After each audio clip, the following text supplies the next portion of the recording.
Hej, danes bi vam rada malo več povedala o vajah od doma. Zakaj sem te vaje zdaj zorganizirala in kako te vaje izgledajo? Jaz že nekaj časa razmišljam o tem, kako bi lahko svoje znanje in svoje izkušnje predala večjim ljudem, pa da bi bili lahko treningi redni. In sem se nekako zdaj zamislila, da bomo imeli enkrat na teden reden trening za glas. Zdaj trenutno za ženske vsak torek ob 7. in to bo polurna vadba, kjer bom vključila vaje, ki prihajajo nekako iz tega mojega medicinskega ozadja in pač ozadja tega vocal coachinga, ker sem to študirala, se pravi vaje za telesno držo, vaje za dihanje, vaje za širjenje razpona glasu, vaje za večanje moči glasu, vaje za izgovorjavo, vaje za glasovno dinamiko. In te vaje bom nekako združila z sproščanjem, z čutenjem svojega glasu, svojih vibracij, z sprejemanjem svojega glasu.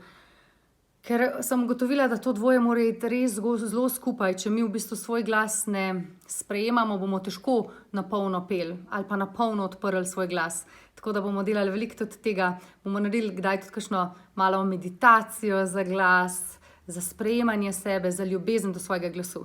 Tako da to dvoje skupaj in to bo trajalo pol ure vsak teden. Te vaje bojo na Zoomu.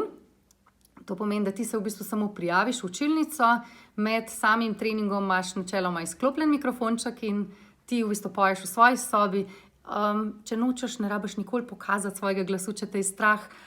Če pa hočeš, pa lahko kdaj pol, ker se dogovorimo, prižgeš pač mikrofonček, odpoješ, damo kakšen komentar, v bistvu pogledamo, kako lahko še bolj polno odpoješ, kakšne vaje lahko delaš in se v bistvu vsi prek tega učimo.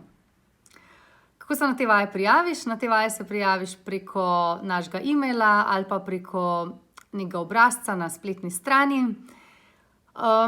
Kaj bi še vam povedala? Ja, kakršnokoli vprašanje imate, sem vam trenutno na voljo. Jaz se tega res ful veselim. To je nekaj, kar delam zdaj tudi zase, ker si res predstavljam, kako bomo čez nekaj časa po celi Sloveniji naenkrat peli. Petje ima res super učinke na naše telo, no, in jaz verjamem, da tudi v tem času nam lahko pomaga, da se malo bolj počutimo. Tako da, evo, to na kratko. Če imate pa kakršnokoli vprašanje, sem vam pa na voljo in upam, da se vidimo. Čau!